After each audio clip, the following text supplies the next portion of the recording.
오늘은 로마서 1장 24절부터 32절입니다. 신약성경 240면 로마서 1장 24절부터 32절 다 같이 합독하겠습니다. 시작. 그러므로 하나님께서 그들을 마음의 정욕대로 더러움에 내버려 두사 그들의 몸을 서로 욕되게 하게 하셨으니 이는 그들이 하나님의 진리를 거짓 것으로 바꾸어 피조물을 조물주보다 더 경배하고 섬김이라. 주는 곧 영원히 찬송할 이시로다. 아멘. 이 때문에 하나님께서 그들을 부끄러운 욕심에 내버려 두셨으니 곧 그들의 여자들도 순리대로 쓸 것을 바꾸어 영리로 쓰며 그와 같이 남자들도 순리대로 여자 쓰기를 버리고 서로 향하여 음욕이 부릴 듯하며 남자가 남자와 더불어 부끄러운 일을 행하여 그들의 그릇 때문에 상당한 보응을 그들 자신이 받았느니라. 또한 그들이 마음에 하나님 두기를 싫어하며 하나님께서 그들을 그 상실한 마음으로 내버려 두사 합당하지 못한 일을 하게 하셨으니 곧 모든 불의, 추악, 탐욕, 악의가 가득한 자요 시기, 살인, 분쟁, 사기, 악독이 가득한 자요 수군수군하는 자요 비방하는 자요 하나님께서 미워하시는 자요 능욕하는 자요 교만한 자요 자랑하는 자요 악을 도모하는 자요 부모를 거역하는 자요 우매한 자요 배약하는 자요 무정한 자요 무자비한 자라. 그들이 이 같은 일을 행하는 자는 사형에 해당한다고 하나님께서 정하심을 알고도 자기들만 행할 뿐 아니라 또한 그런 일을 행하는 자들을 옳다 하느니라. 아멘. 우리가 로마서를 계속 보고 있는데 로마서 1장 18절부터는 사실 본론이 시작되는 부분입니다. 근데 사도 바울은 본론이 시작되는 첫 문장, 첫 단어를 하나님의 진노다 이렇게 표현을 하고 있습니다. 16절과 17절에서 틀림없이 복음은 복음을 통해서 우리가 구원을 얻는다. 또 복음에는 하나님의 의의가 나타난다. 믿음으로부터 믿음에 이르게 한다. 그래서 오직 의인은 믿음으로 말미암아 살리라. 이런 명제를 딱 남겨놓고 시작하는 첫 단어가 하나님의 진노입니다. 아이러니하지 않을 수가 없습니다. 그러면 바울이 왜 이런 단어를 썼을까요? 그 이유가 있지 않겠습니까? 여러분, 사람이 복을 받으려면 그 전에 자기가 처한 상황을 잘 헤아릴 줄 알아야 됩니다. 바울이 이걸 요구하고 있어요. 각 사람마다의 처지는 무엇인가? 나는 지금 하나님의 진노에 놓여져 있는가? 아니면 하나님의 진노로부터 떠나는 그런 삶을 살아가고 있는가? 다시 말하면 자신의 성찰을 먼저 할 줄 알아야 된다라는 거예요. 여러분, 이 진노라는 단어의 사전적 의미를 보면 손해를 당하거나 모욕을 당할 때 생기는 불쾌하고 강한 적대 감정이다. 이렇게 사전적인 의미로 되어 있습니다. 그러면 이 진노가 하나님에게 어울리는 단어입니까? 하나님께서 뭐 손해를 보시는 분입니까? 또 하나님께서 모욕을 당하시는 분이십니까? 하나님은 영이십니다. 거룩하십니다. 사랑이십니다. 완전하십니다. 그런데 하나님께서 성경이 이런 진노를 사용하고 있어요. 왜 그럴까요? 다른 게 아니에요. 성경을 보면 하나님께서 원하시는 거룩함과 사랑하심에서 벗어나는 일들이 굉장히 많이 등장합니다. 그래서 그 벗어나는 일을 어떻게 표현할까 생각해 보면서 이런 일들이 하나님의 진노하심이구나 이렇게 바울은 정의를 하고 있는 거죠. 그러니 아까 제가 말씀을 드렸던 것처럼 이 진노에 대해서 정의할 수 있는 두 가지 측면은 첫 번째는 거룩성에서 벗어나는 모습을 우리가 알아볼 줄 알아야 됩니다.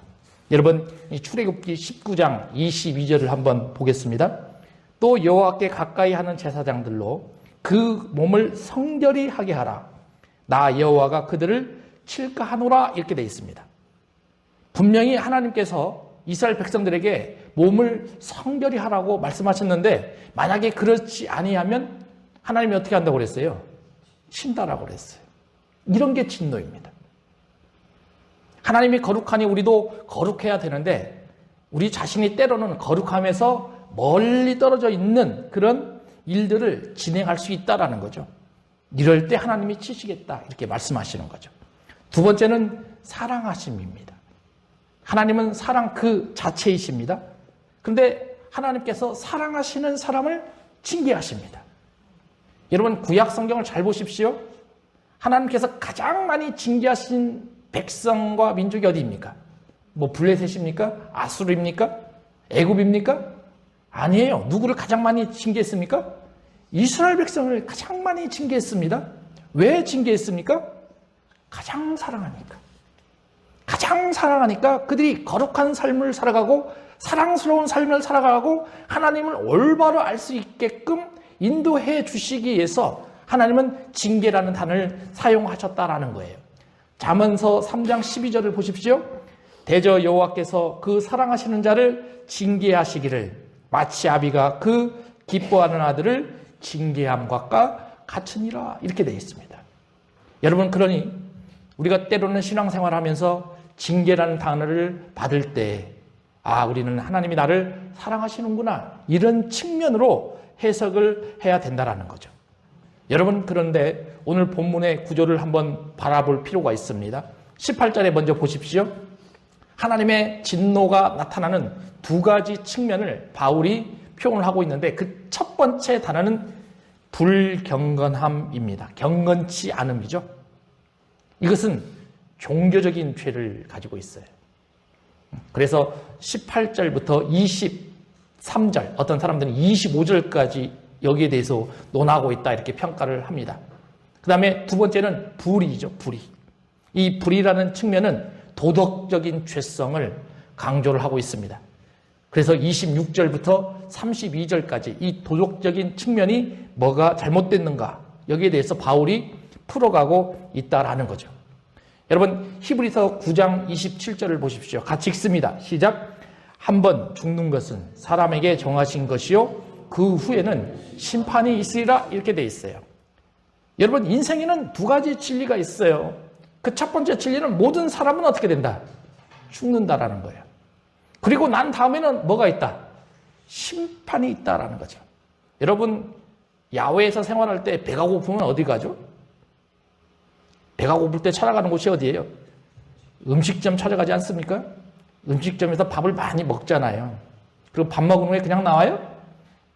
아니죠. 반드시 어디 갑니까? 나올 때 음식점 다 먹고 나서 나올 때 반드시 거치는 곳이 어디예요? 계산대잖아요. 계산대. 계산대 가서 내가 먹은 만큼 어떻게 해야 돼요? 지불을 하고 계산을 하면서 나와야 되는 거예요. 우리 인생도 이런 거 아니에요? 우리 인생을 계속 살아가면서 이제 마지막 결론을 지을 때 우리도 어떻게 살았는가 계산해야 되는 거예요. 누구 앞에서 계산해야 됩니까? 하나님 앞에서 계산해야 된다라는 거죠. 여러분 그러니 오늘 본문 말씀을 통해서 여러분들이 자기 자신의 죄성을 다시 한번 성찰해보고 나는 하나님부터 용서를 받았는가? 나는 하나님과 동행하고 있는가를 깊이 생각할 수 있는 그런 시간이 되셨으면 좋겠어요. 여러분 오늘 본문을 해석하려면 약 3가지 측면에 대해서 우리가 깊이 통찰할 줄 알아야 됩니다. 그 단어를 잘 보셔야 됩니다. 그 첫 번째 단어는 내버려 두심이라는 단어예요. 24절과 26절과 28절에 등장합니다. 3번 등장하죠. 이 내버려 두다라는 단어는 제가 주부에 써놨는데 give over라고 되어 있습니다. 넘겨주다라는 단어. 조금 더 해석을 하면 넘겨주다라는 거예요. 두 번째는요, 많이 등장하는 단어가 바꾸다라는 단어입니다. exchange. 무엇으로 바꾸다라는 단어죠. 23절과 25절과 26절, 여기도 3번 등장합니다. 그리고 세 번째 유의해야 될 단어는요, 연결사입니다. 24절에는 뭐라고 되어 있어요? 그러므로 이렇게 되어 있습니다. 26절에는 이 때문에 이렇게 되어 있죠. 28절에는 또한 이렇게 돼 있어요. 그러니까 다시 말하면 24절부터 32절까지는 계속 이 문장이 어떻게 된다라는 거예요. 연결되어 가고 있다라는 거예요. 그리고 여러분들이 이제 보면 아시겠지만 점점 그 죄성이 확장되어 가고 있구나. 이것을 우리가 바라볼 수가 있어요. 그래서 이 단어만 잘 보더라도요. 우리는 하나님의 진노가 무엇인가를 바꾸는 것이구나. 무엇인가를 바꾸는 것이구나. 영리를 뭡니까? 순리를 영리로 바꾼다. 이렇게 가장 많이 나오죠. 그러니까 무엇인가를 바꾼다라는 것이 하나님의 진노가 나타나는 거예요. 그러면 그런 일들이 진행이 됐을 때 하나님은 그런 사람들을 그냥 어떻게 하시겠다? 내버려 두시겠다라는 거예요. 어떠한 상태로 넘겨주시겠다라는 거예요. 무섭지 않습니까? 굉장히 무섭습니다. 이것이 바로 하나님의 진노의 가장 첫 번째 모습이죠. 그래서 오늘 본문을 세 가지 측면에서 알아볼 것인데요. 그 첫 번째는 마음의 정욕의 더러움이죠. 24절에 등장합니다. 그리고 두 번째는 부끄러운 욕심이죠. 26절에 등장합니다. 그리고 세 번째는 상실한 마음이죠. 28절에 등장합니다. 자, 그러면 마음의 정욕. 여러분, 이 부분은 하나님의 진리를 거짓 것으로 바꾼다라고 25절에 되어 있습니다. 25절. 하나님의 진리를 거짓 것으로 바꾼다. 그리고 피조물을 조물주보다 어때요? 더 사랑한다. 그런 여기는 무엇과 연계가 되냐면 우상숭배하고 연계가 되는 거죠. 그러지 않습니까? 우상숭배하고 연계가 됩니다. 그러면 바울이 우상숭배의 원인을 어디에서 찾고 있는가? 21절과 22절에 정확히 나옵니다. 그 첫 번째가 21절이죠. 같이 읽습니다. 시작.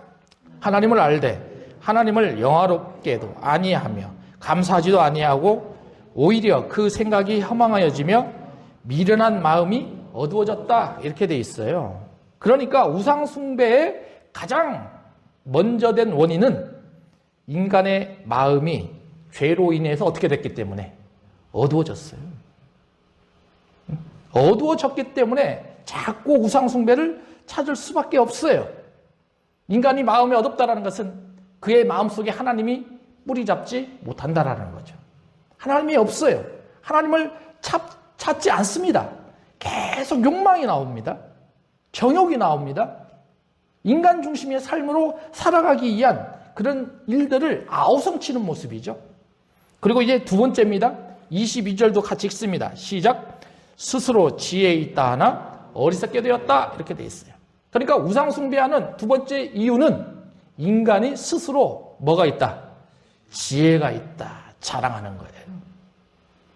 이 두 가지가 바울이 중요하게 생각하는 거 아니겠어요? 여러분, 그러니 우리 자신도 한번 생각해 보십시오. 우리가 기독교 생활을 하면서 때로는 기독교를 멀리 가는 그런 사람들을 많이 봅니다. 그들이 가는 이유는 그들의 마음속에 하나님이 이미 없어요. 그리고 자기의 지혜가 더 높아지는 거죠. 그러니까 자기 우상이 막 생겨가는 겁니다. 자기 우상이 생겨가니까 세상에 있는 모든 피조물들을 뭘로 만들어버려요? 우상으로 만들어버리는 그런 경향이 있다라는 거예요. 여러분, 저는 고린도서의 1장에 나와 있는 이 모습과 로마서 1장에 나와 있는 모습이 굉장히 연관성이 있다라는 것을 봅니다.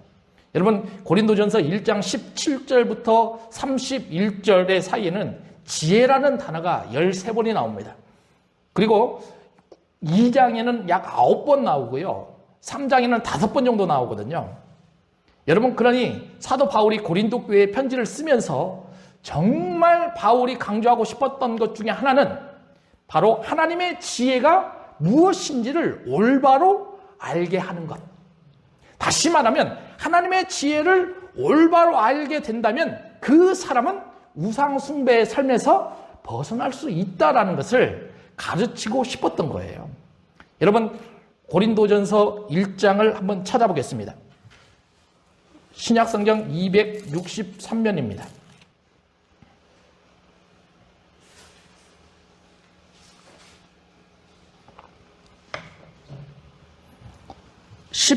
7절만 같이 읽어봅니다. 시작.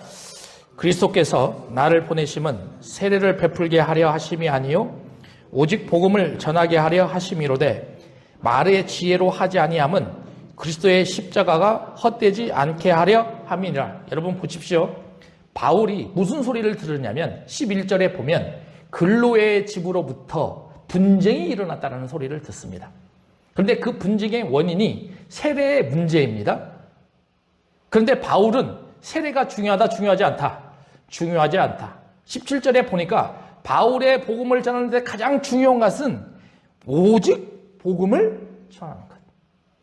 복음을 전하는 것이 가장 1차적인 목적을 두고 있는데 복음을 전할 때도요. 바울이 하는 걸 보십시오. 말의 지혜로 하지 않겠다. 이렇게 되어 있습니다. 말의 지혜로 하지 않겠다. 왜냐? 이유가 있지 않겠어요? 말의 지혜로 하게 되면 인간의 지혜가 나오게 됩니다. 인간의 지혜가 나오면 자신의 우상이 나오게 됩니다. 그러면 하나님의 복음이 전해져야 되고 예수 그리스도의 십자가가 전해져야 되는데 자칫 잘못하면 하나님은 온데간데 없어버리고 예수님도 전리 날아가 버리고 누가 그 속에 들어가 버려요? 내가 들어갈 수 있다라는 거예요. 내가 들어갈 수 있습니다. 이것이 자신의 우상 아닙니까? 바울은 철저히 이것을 막는 거죠. 그리고 나서 18절에서 그렇게 표현을 합니다. 같이 읽습니다. 시작. 십자가의 도가 멸망하는 자에게는 미련한 것이요 구원을 받은 우리에게는 하나님의 능력이라 이렇게 돼 있어요. 그렇잖아요. 그래서 바울은요 정말 복음을 전할 때 그 마음속에 가장 주는 것이 뭐냐? 십자가의 도예요. 십자가의 도. 십자가의 도를 올바로 가지고 있는 사람은 그것이 하나님의 능력이 되지만 하나님의 지혜를 알게 되지만 그러지 못하는 사람들은 미련한 것으로 어때요? 치부해버리는 그런 모습이 나오는 거죠. 다시 말하면 자기도 모르게 우상숭배로 서서히 어때요? 빠져들게 된다는 거죠. 그리고 나서 20절에 세 가지 질문을 던집니다. 지혜 있는 자가 어디 있느냐? 선비가 어디 있느냐? 이 세대의 변론가가 어디 있느냐? 여러분 여기에 나오는 세 가지 질문을 한번 보십시오. 지혜 있는 자, 선비, 이 세대의 변론가. 무슨 냄새가 나냐면 철학자들의 냄새가 나요, 안 나요? 철학자들의 냄새가 나요. 공부를 많이 한 사람들의 냄새가 나요, 안 나요? 나잖아요. 그러면 이런 사람들의 특징은 인간의 지혜가 어때요? 굉장히 많은 사람들이죠. 이런 사람들의 놀라운 일들이 바로 자기 우상으로 가득 차 있는 사람들의 전형적인 모습이에요. 그렇잖아요? 바울이 2차 전도여행 때 어딜 가냐면 아덴에 갑니다. 아덴이 아테네죠. 그렇죠? 거기는 철학이 굉장히 발달한 곳이잖아요. 그때 사도 바울이 아레오파고에 쭉 올라가서 큰 바위 위에 올라가서 하나님의 복음을 자랑스럽게 선포하죠. 그랬을 때 복음을 듣고 예수 그리스도를 영접한 사람들이 있었어요? 없었어요? 있었습니다. 많지는 않았습니다. 다시 말하면 복음을 통해서 인간들이 가지고 있는 그 인간의 지혜로 가득 찬 철학의 세계를 어떻게 했다는 거예요? 논리적으로 이겨냈다라는 거죠. 여러분 바울이 항상 이러한 모습으로 하나님의 복음을 전하기 시작했어요. 그리고 21절도 보십시오. 여기도 같이 읽습니다. 시작. 하나님의 지혜에 있어서는 이 세상이 자기 지혜로 하나님을 알지 못하므로 하나님께서 전도에 미련한 것으로 믿는 자들을 구원하시기를 기뻐하셨느니라 이렇게 되어 있습니다. 여러분 그러니 우리가 하나님의 말씀을 제대로 알고 싶어도 내 노력으로 된다 안 된다? 안 돼요. 절대 되지 않습니다. 그래서 인간 지혜로 가득 차고 있는 그런 사람들에게 우리가 해야 될 것은 전도에 미련한 것이다 이렇게 되어 있어요. 여러분 그런 우리는 믿지 않는 영혼들을 향해서 우리가 해야 될 것이 뭐라고요? 전도예요. 전도해야 됩니다. 전도를 하지 않으면 그냥 그 인간 중심의 지혜를 가지고 있는 그런 일들이 그냥 묻혀버리는 거죠. 그런 사람들이 그냥 하나님으로부터 버림을 받게 되는 그런 일들이 나타나요. 그들은 우상으로부터 벗어날 수가 없어요. 얼마나 무서운 일들입니까? 그리고 이제 23절도 같이 읽습니다. 시작. 우리는 십자가에 못 박힌 그리스도를 전하니 유대인에게는 거리끼는 것이요 이방인에게는 미련한 것이로다. 여러분 보십시오. 22절에 보면 유대인은 뭘 구한다고 그랬어요? 표적을 구한다. 헬라인은 뭘 구해요? 지혜를 구한다. 이런 사람들이 전부 다 우상숭배의 전형적인 모습 아니에요? 그렇잖아요. 그런데 우리는 뭘 찾겠노라? 십자가에 못 박힌 그리스도. 우리의 신앙생활 중에서 가장 중요한 것은 바로 예수님께서 어디에서 죽으셨다? 십자가에서 죽으셨다라는 사실을 놓쳐버리면 안 돼요. 이것을 바로 바울은 뭘로 보냐면 하나님의 지혜다 이렇게 보고 있어요. 여러분 구약성경과 신약성경이 우리가 66권으로 되어 있지만 사실 신구약의 모든 내용을 한 단어로 요약하라면 뭐라고 할 수 있습니까? 예수님이라고 할 수 있습니다. 그렇잖아요. 그러니 우리가 성경을 읽는 가장 중심은 예수님입니다. 이것이 바로 하나님의 지혜의 근간이 될 수 있다라는 거예요. 그래서 24절을 같이 읽습니다. 시작. 오직 부르심을 받은 자들에게는 유대인이나 헬라인이나 그리스도는 하나님의 능력이요 하나님의 지혜라 이렇게 되어 있어요. 이제 분명히 답이 나옵니다.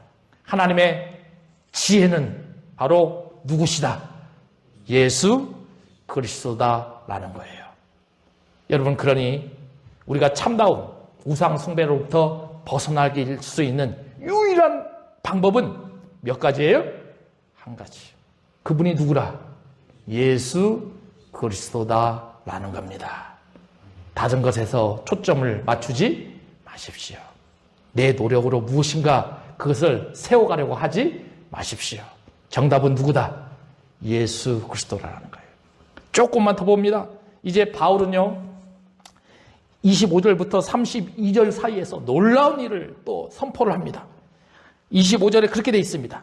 하나님의 어리석음이 사람보다 어때요? 지혜롭다 이렇게 되어 있습니다. 하나님의 약하심이 뭐다? 사람보다 강하다. 그러니까 인간과 하나님과는 비교가 된다 안 된다? 안 돼요. 절대 되지 않습니다.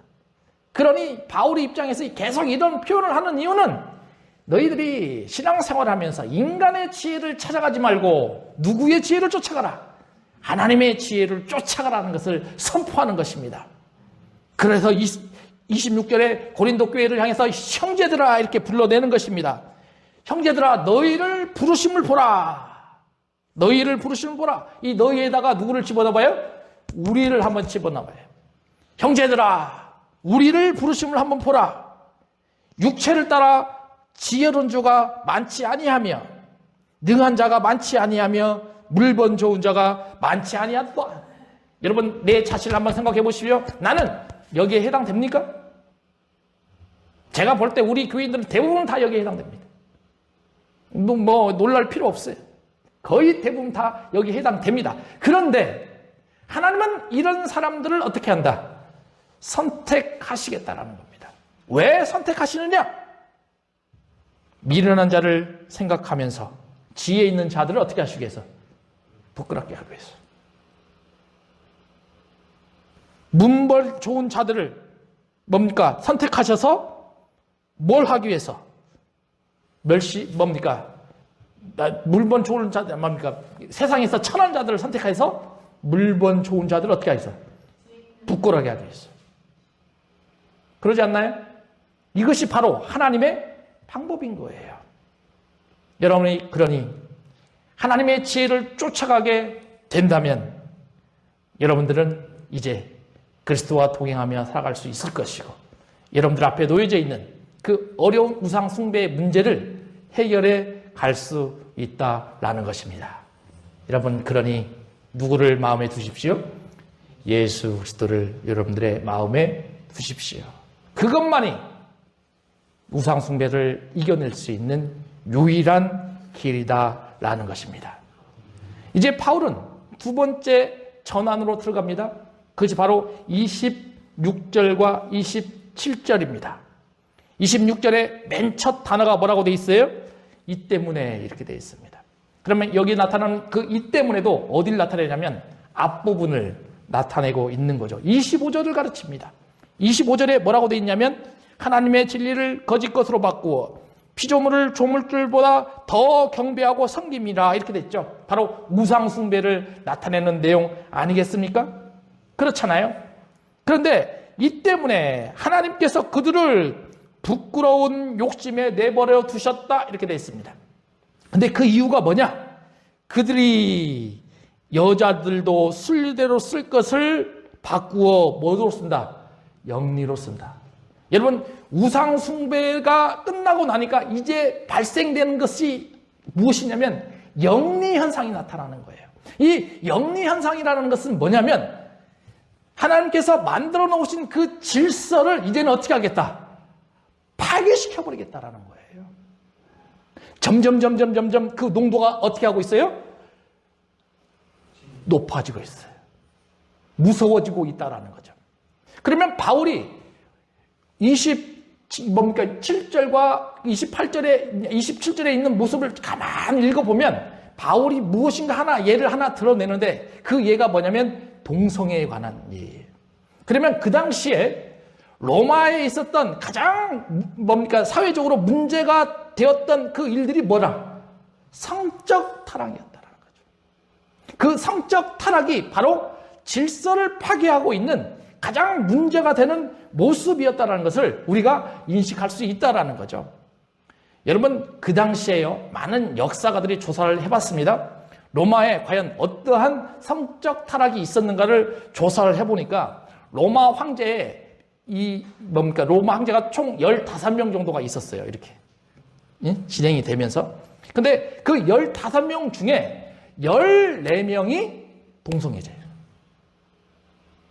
그러면 이 황제들이요, 맨 처음부터 그랬을까요? 아니죠. 그들이 황제가 되면서 자기도 모르게 많은 여인들과 어떻게 합니까? 가까이 관계를 맺습니다. 근데 여인들과의 관계를 맺으면서 만족이 돼요? 안 돼요? 안 되죠. 그러면서 무엇인가를 또 찾아갑니다. 근데 그 찾아가는 그 과정을 누가 계속 부추기냐면 철학자들이 막 부추기는 거예요. 그래서 그들이 자기도 모르게 남자와 남자의 관계를 맺어가는 겁니다. 그래서 15명 중에 14명이 동성애자의 모습을 보여주는 거죠. 그러면 대부분의 철학자들도요, 그 당시에 철학자들도 모두가 다 동성애의 모습을 보여주고 있어요. 얼마나 심각한 모습인지를 우리는 알아볼 수 있다는 거죠. 여러분, 26절과 27절에서 재미있는 것을 하나 발생이 되는데요. 동성애를 언급하면서 남자를 먼저 세워요? 여자를 먼저 세워요? 여자를 먼저 세웁니다. 그렇죠? 그러면 그 당시에 여자들이 남자보다 훨씬 더 타락했나? 그런데 내용을 잘 보면 재미난 것을 하나 발견이 돼요. 여자를 세워갈 때는 뭐라고 돼 있습니까? 순리대로 쓸 것을 바꾸어 뭐라고 썼어요? 영리로 썼다. 이렇게만 쓰고 말죠. 근데 27절을 보면 이제는 남자가 등장하죠. 남자들도 순리대로 여자 쓰기를 버리고 서로 향하여 음욕이 부릴 듯하며 이렇게 돼 있죠. 그러면 이 두 가지의 모습을 보면 여자들이 동성애의 모습이 강했다, 아니면 남자들이 강했다? 남자들이 훨씬 더 강했다라는 거예요. 남자들은 그 음욕이 어떻게 됐어요? 막 부릴 듯 일어나고 있다라는 거예요. 그러지 않습니까? 여러분, 이 시대에만 이런 성적인 문제가 있었나요? 요즘은 그러지 않습니까? 여러분, 요즘에도 굉장히 많은 용어들이 나오잖아요. 남성끼리 이 관계를 하는 사람들을 뭐라고 그래요? 게이라 이렇게 표현하죠. 여성끼리 하는 사람들을 뭐라고 그래요? 레즈비언이다 이렇게 표현합니다. 그러면서 성전환 수술하는 사람들도 있어요? 없어요? 있죠. 그런 사람들을 퀴어다 이렇게 표현을 합니다. 그래서 우리가 지금 논란이 되는 축제 중에 하나가 뭡니까? 퀴어 축제 아닙니까? 그렇잖아요. 막 매달마다 막 전국을 돌아다니면서 때요. 퀴어 축제의 그 합법화를 논하고 있는 현실 아니겠어요? 그렇잖아요. 그러면 왜 동성애가 이렇게 크나큰 죄성을 가지게 되느냐? 그건 다른 거 아니에요. 바울이 계속 말하는 거의 중심에는 하나님께서 만들어 놓으셨던 질서의 체계, 그 그 순리가 뭘로 바뀌어버리는 거예요? 영리로 바꿔버리는 거예요. 그러니까 하나님의 말씀을 어떻게 해버리는 거예요? 파괴시켜버리는 거죠. 그래서 무섭다 이렇게 표현하는 거죠. 순리를 영리로 바꾸는 사람들의 모습을 생각해 보십시오. 그들은요, 그 마음에 하나님이 온데간데 없어요. 그 결혼하기 위해서 남자와 여자를 하나님께서 만들어 놓으셨지? 그러나 내가 하나님보다 위에 있으니 나는 남자와 여자가 필요가 없어. 나는 그냥 남자면 돼. 그렇게 자기 자신이 만들어가는 그 모습이 영리의 전형적인 모습이죠. 그러니 아까 보십시오. 우상숭배보다도 훨씬 더 악랄하고 훨씬 더 성경적인 그런 가치관에서 벗어나는 모습이 뭐라고요? 성적인 타락의 모습인 거예요. 그런데 27절의 맨 마지막 단을 잘 보십시오.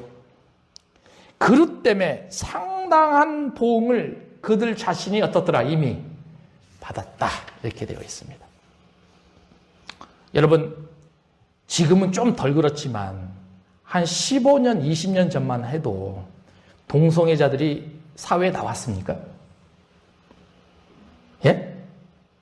내가 자랑스럽게, 내가 동성애자 잘하고, 이게 자랑스럽게 이게 뭡니까? 사람들에게 드러내고 활동했었어요? 아니죠. 그 당시에는 너무나 이게 뭐예요? 그런 사람들은 너무나 어때요? 사회적 문란도 됐고, 사람들로부터 지탄을 받았죠? 그렇기 때문에 항상 숨어서 지냈습니다. 여러분, 이런 것들이 하나님께서 내려주신 보응 아니에요? 근데 오늘날은 어때요? 이런 사람들이 어디에 많이 등장합니까? TV 프로에 많이 등장합니다. 그러지 않나요? 남자가 이제 뭘로 바뀌어버려요? 여자로 바뀌고. 그렇잖아요. 그리고 또 남자와 여자가 관계를 맺지 않으면서도 아기를 가지면서 그러면서 그것을 자랑스럽게 내어놓고 있는 그런 모습. 여러분, 이런 것들이 전형적인 질서 파괴의 모습 아닙니까? 우리는 심각하게 받아들일 필요가 있어요. 여러분, 또 이런 보응 중에 두 번째 내용은 뭐냐면 AIDS가 나왔습니다. 이게 뭐예요? AIDS가? 에이즈라고 표현하잖아요. 그렇죠? 후천성 면역 결핍증. 어떤 목사님은 이렇게 표현합니다. AIDS를 아이고 이제 다 살았다. AIDS를 그렇게 표현하더라고요.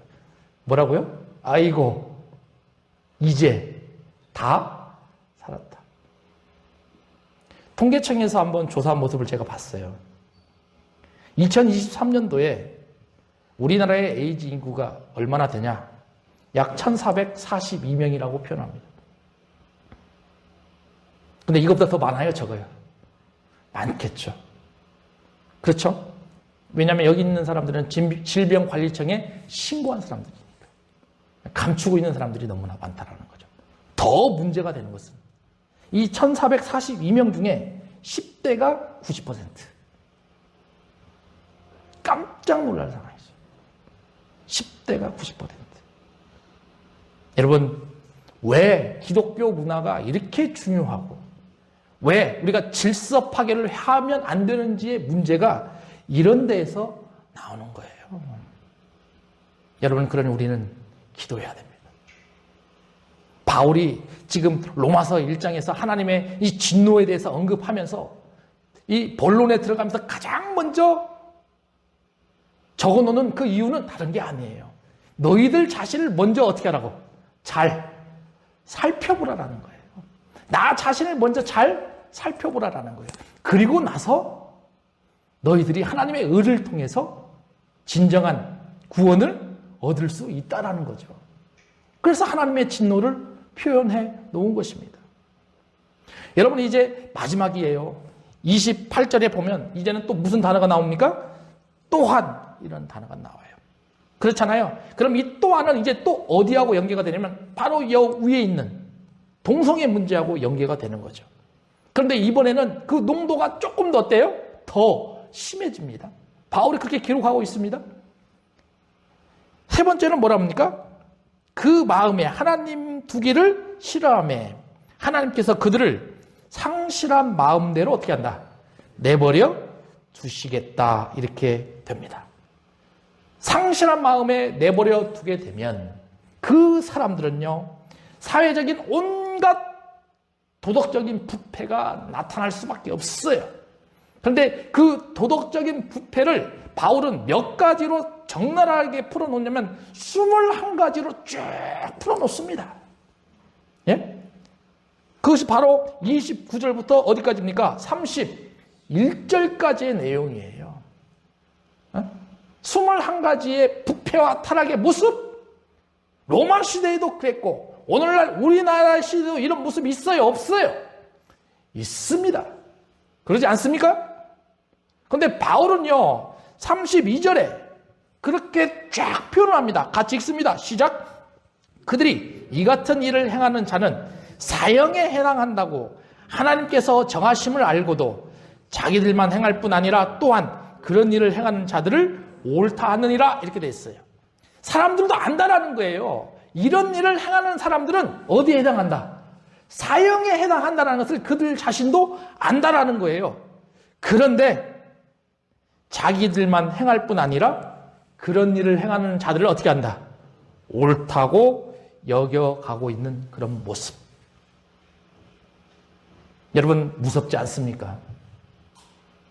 하나님의 진노가 이렇게 무서운 거예요. 하나님의 진노가 임하게 되면 그들을 내버려 둔다고 합니다. 다시 말하면 가룟 유다가 예수님 어떻게 했어요? 넘겨줬죠? 거기에 사용한 단어가 똑같거든요. 내버려 두다가. 그러니까 하나님은 첫 번째 마음의 정욕대로 어떻게 되겠다? 건네주겠다라는 거예요. 관심 안 두겠다라는 거예요. 이런 사람들. 우상숭배자들. 두 번째는 뭡니까? 어디에 내버려 두겠다 했어요? 부끄러운 욕심. 그렇죠? 부끄러운 욕심에. 이런 분들은 어떤 사람들이에요? 동성애자들이죠. 세 번째는 뭐예요? 21가지의 타락. 그런 사람들을 어디에 내버려 두겠다? 상실한 마음으로 내버려 두겠다. 그런데 이런 사람들은 전부 다 뭐다? 어디에 해당한다? 사형에 해당한다. 여러분, 우리가 주님께서 재림하실 때 어디 앞에 씁니까? 심판대 앞에 서게 될 겁니다. 그때 우리는 어떻게 해야 돼요? 계산하셔야죠. 그러지 않습니까? 왜 우리가 하나님을 바라보면서 지금 이 자리에서 예배를 드리며 또 주님을 의지하고 예수 그리스도를 내 마음에 두어야 되는가의 문제가 바로 여기에서 나오고 있다라는 거예요. 여러분, 그러면 우리가 이런 어려운 상태에 있는데 어떻게 하면 이것을 해결해 갈 수 있느냐라는 거죠. 여러분, 각 집에 가면 골방이라는 데가 있습니다. 있어요? 없어요? 골방이 뭐예요? 골방. 한쪽에 있는 방, 자그마한 방, 그런 것들을 골방이라고 그러죠. 그런데 골방에 가면 여러분 어떤 현상이 있냐면 습기가 좀 어때요? 찹니다. 잘 청소도 해요? 안 해요? 잘 안 하죠? 그럼 먼지가 그득하죠. 습기가 있죠. 빛이 들어오지 않습니다. 그러니까 뭐가 생겨요? 거기에 곰팡이들이 막 생겨갑니다. 죄성이 이런 거예요. 그러면 그 죄성을 이겨가려면 골방을 깨끗하게 치워가면서 그 습기 찬 것을 이겨가려면 거기에 뭘 비춰야 됩니까? 햇빛을 비춰야 돼요. 그러지 않습니까? 햇빛을 비췄을 때 그 골방은 깨끗하게 치유되고 바이러스는 없어지고 또 오염물질도 어떻게 돼요? 다 사라져 버리는 거예요. 그 빛이 누구시라고요? 예수님이라는 거예요. 여러분들이 그런 예수님을 만나고 예수님과 동행하면서 함께 걸어갈 때에 우리 앞에 놓여져 있는 그 죽음과 어둠의 세력을 이겨갈 수 있다라는 거예요. 여러분, 스스로 청소하려고 하지 마십시오. 스스로 청소하려고 하는 사람들이 바로 인간의 지혜를 나타내는 사람들입니다. 자기도 모르게 우상숭배로 넘어져 버리게 되는 거예요. 몰아낼 수 없어요. 절대 없습니다. 여러분, 참으려면 막 화를 참으려고 한다면 막 어때요? 더 어때요? 막 화가 폭발되면서 나타납니다. 죄를 안 지으려고 노력한다면 막 죄가 어때요? 더 나타나게 되는 거예요. 왜냐? 내가 하려고 하기 때문에 그런 거예요. 근데 그것을 내가 하려는 것을 누구한테 맡겨버려라? 예수님께 맡겨버리라 라는 거예요. 그러면 예수님께서 여러분들 마음에 오셔서 골방과 같은 우리의 인생을 깨끗하게 청소해 주시고 환한 모습으로 바꾸어 주시겠다라는 것입니다. 여러분, 말씀을 정리를 해보겠습니다. 바울이요 굉장히 무거운 말씀을 썼는데 그 이유는 다른 것이 아니에요. 바로 로마서 1장 17절에 등장하는 하나님의 의를 제대로 설명하고 그 하나님의 의를 통해서 참다운 구원이 무엇인지를 설명해 주기 위해서는 반드시 하나님의 진노가 필요하다는 것을 깨워 주시는 것입니다. 그런데 하나님은 무서운 분이시다라는 거죠. 그러니 우리는 하나님을 두려워할 줄 알아야 됩니다. 그것이 바로 경건의 모습의 기름길이다 라는 거예요. 여러분들 오늘 말씀을 통해서 자기 자신을 깊이 성찰해 갈 수 있는 그런 시간이 되셨으면 좋겠습니다. 기도하겠습니다. 아버지 하나님, 은혜를 감사합니다. 주님께서 바울을 통해서 하나님의 진노가 무엇인지를 알게 하셨습니다. 하나님은 사랑이십니다. 하나님은 거룩하십니다.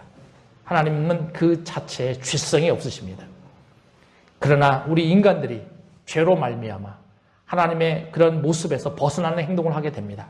그때 하나님은 진노하십니다.